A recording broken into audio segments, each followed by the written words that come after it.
last night by David Ornstein from the BBC. Henrik Mkhitaryan is part of this swap deal with Alexis Sanchez. Straight swap, medicals, Miguel, happening today and tomorrow.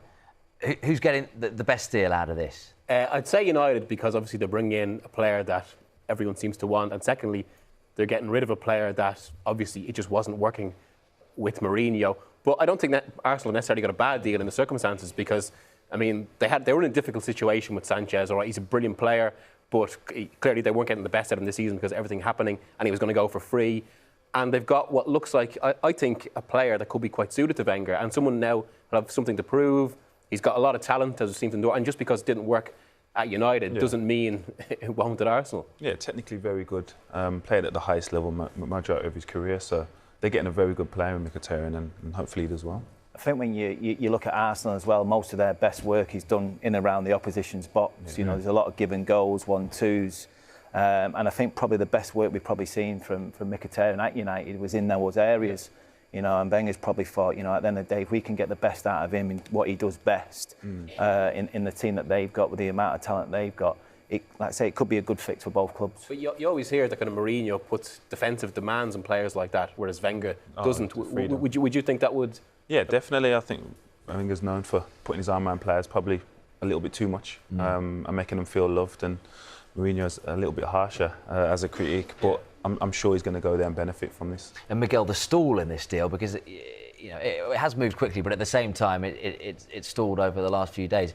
And I was reading online your piece for The Independent about Mino Raiola, the agent, who has a huge say in this deal, both for Sanchez going and Mkhitaryan leaving. Yeah, well, in the last 2 years, he was already, I suppose, quite well known, but he's made himself one of football's biggest movers in the last few years through being involved in some of the biggest transfers, Pogba's, and now this, and Mkhitaryan's to United as well. I mean, I'd heard actually the principles of the Sanchez and United deal were all agreed on Wednesday night, but the issue was basically the other side of it, and then how the whole deal would be constructed. But one of them was whether Arsenal would be able to meet Mkhitaryan's wages, and also there's the issue that because he hadn't really settled at United, he preferred to return to Dortmund where he'd done so well.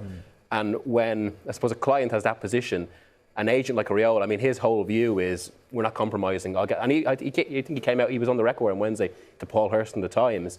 Henrik will do it when he's ready, and that's his whole position. And I think a lot of this stall, I mean, I remember hearing on Wednesday that it could be organised by Thursday, except for the fact that Raiola's involved. I think that's why we won't see it till Monday. And to be fair, he's getting the deal for his clients. Yeah, absolutely. Do you let agents have that much say in your life, in your career? I mean, you can do. If Pep is saying to him, and I know the City stuff has gone, but if Pep was saying, "Oh, we wanted him, but we're not going to pay the money," do you really sort of? There must be times you think, well, what's my agent doing here?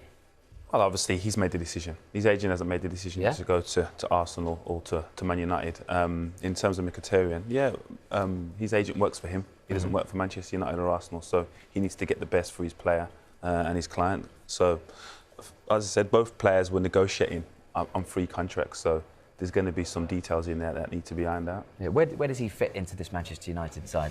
Interesting, That's where you started out. Yeah, exactly, yeah. Still a big fan, to be fair, and it'll be interesting to see who makes way for him. I mean, I suppose as a British coach, an English player, the amount of time that Lingard especially is having in the team at the minute, and obviously the exciting Marcus Rashford that's just behind him. So worrying from England point of view. It is, yeah, and that's what worries me a little bit. We've had these players come through over the last 12, 18 months that have excited everyone. Obviously, Marcus going into the England setup as well and setting the international scene alight. That would be a little bit worry sort of from the Englishman. But if you're a Manchester United fan, it's very exciting. It's a no-brainer. Absolute no-brainer. You're getting one of the most exciting players in the Premier League, and to go with that. The work rate that you've just been talking about, he's got fantastic work rate, and he is a team player. To be fair, yesterday I was at Burnley for the United win, and Mourinho said after the game that with Zlatan, who's kind of been injured, maybe not fully fit in the way he was before what happened to him last season, he argued that he only has kind of 4 players for 3 positions up front. So, and he did want to kind of sign a winger and a striker anyway. So, and with all the games they've got, it mightn't be too damaging for Rashford in that way, I suppose, because rotation, but ultimately he might not be the main starter as he was. Yeah. You've been getting in touch. David O'Dwyer says not only was Alexis running down his contract, but his attitude has been stinking at the club since the Bayern games. Imagine if he'd been forced to stay, so it could have been worse for Arsenal fans. Stephen says what a terrible deal for both clubs and both players who are ending up at clubs they didn't want to join in the first place. Sums up all that is wrong in the modern game. And Damien says United getting a player who is easily worth £100 million, in brackets if Coutinho was worth £140 million, just because of age. Sanchez is better, and swapping for a player that have struggled to get for £40 million. Great deal for Manchester United. In terms of Arsenal, they didn't struggle, did they, without Alexis Sanchez yesterday? 4 goals in, 22 minutes against Crystal Palace. And there is a lot of chat about Pierre-Emerick Aubameyang. Where is that one sitting, Miguel, at the moment, with Arsenal getting him in? Arsene Wenger last night was asked about him. He said, I don't want to talk about that one, and sort of commented on Mkhitaryan more than Aubameyang. Yeah, he was a bit coy on it. From what I've heard, basically because of a lot of the disciplinary issues that Aubameyang has had at Dortmund, which, to be fair, I mean, it's actually pretty worse than Sanchez's situation at Arsenal in that regard. But they eventually want to do business, so I can see that happening before the end of the window. Although I'm not sure it's as far along as maybe as some of the impressions I've given. But I actually thought yesterday it was very, very Arsenal, that win, in the sense that you always get the sense over the last 5 or 6 years with them that every time they're about to, when it looks like things are going really well and they're about to make a jump to go to the next level, they lose a big game and have some sort of calamity.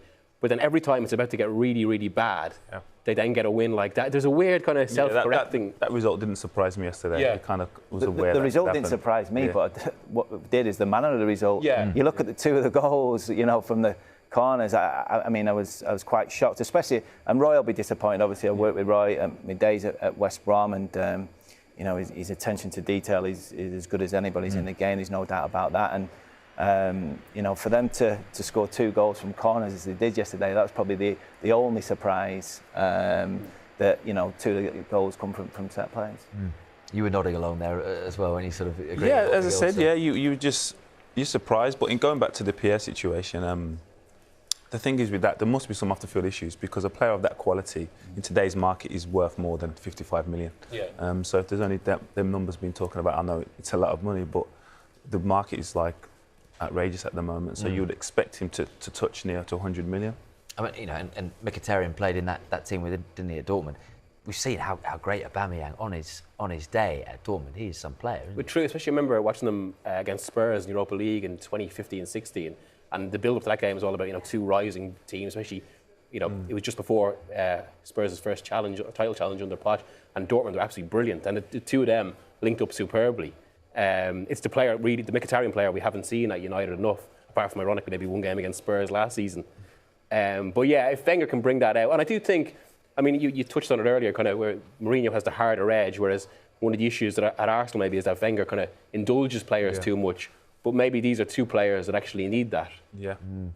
So, Joleon Lescott, that's the voice of Miguel Delaney, if you're listening on 5 Live. Michael Appleton, a Leicester assistant manager, with us as well in the studios. Joleon Lescott. And Joleon, if Arsenal do end up getting Aubameyang, and it is a big if, that one, but they end up with Mkhitaryan and Aubameyang, and they've got rid of Sanchez and ended that saga. Yeah. They've come out of this pretty well, haven't they? Yeah, that's good business from Arsenal's point of view. If you look at it and say, well, they've spent potentially 55 million and got 2 players that have played at the highest level. So that, for me, that's good business. Absolutely, yeah. I think you look at the league that he's coming from as well. I think it's quite important. The German league, it's probably the closest out of the European leagues to the Premier League in terms of the physicality side of it. So he's used to that robust style that we see sometimes in the Premier League, with the defenders. So I agree with Joleon. I think it's good business all round.